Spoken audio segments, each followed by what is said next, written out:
Stadium में 55,000 लोगों के सामने परफॉर्म करना, जहां से 2 किलोमीटर दूर वो जगह है जहां पर हमें आने नहीं दिया गया था, और आज हम यहाँ हैं।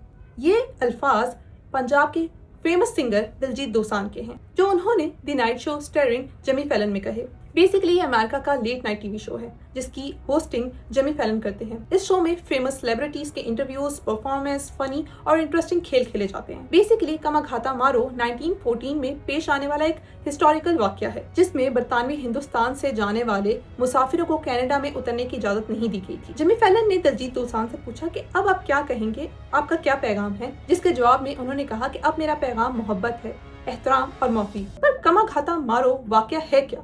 ये एक ऐसी स्टोरी है जिसका आगाज हिंदुस्तानियों की कनाडा में आबाद होने की ख्वाहिश से हुआ और इसका इख्तिताम एक होलनाक कत्लेआम पर हुआ। कनाडा ने खुद को सफेद फॉर्म मुल्क रखने की पॉलिसी से इन हिंदुस्तानियों को अपने मुल्क में एंटर होने की इजाजत नहीं दी। गवर्नमेंट पॉलिसी के तहत कोई भी उस वक्त तक इनके मुल्क में एंटर नहीं हो सकता था जब तक कि वो बराह रास्त किसी एक मुल्क से सफर करके ना आया हो। इसी पॉलिसी से हटकर हांगकांग, सिंगापुर, मलाया से ताल्लुक रखने वाले कारोबारी शख्स कुदरत सिंह सरहाली ने एक ही जहाज खरीदा। ये जहाज 376 पैसेंजर्स को लेकर बराह रास्त वैनकूवर की तरफ रवाना हुआ, लेकिन इसमें मौजूद गैर कैनेडियन मुसाफिरों को उतरने की इजाजत नहीं दी गई। वैनकूवर की बंदरगाह पर 2 माह तक ये जहाज खड़ा रहा, जिसके बाद मुतअद्दिद कोशिशें की गई और फाइनली ये जहाज मुसाफिरों को लेकर वापस कोलकाता लौटाया। वापस लौटने पर बरतानवी हुकूमत ने इन मुसाफिरों को हिरासत में लेने की कोशिश की, जिस पर इन्होंने मुजाहिमत की। बेसिकली ब्रिटिश गवर्नमेंट उन अफराद को जो हिंदुस्तान वापस आए थे पंजाब गदर तहरीक का पार्ट समझती थी, जो कि ब्रिटिश रूल के खिलाफ थी। मुजाहिमत के दौरान पुलिस ने इन मुसाफिरों पर फायरिंग की, जिसके नतीजे में 20 अफराद हलाक हो गए और कई जख्मी हुए। इस वाक़ये ने हिंदुस्तान में आज़ादी की नई तहरीक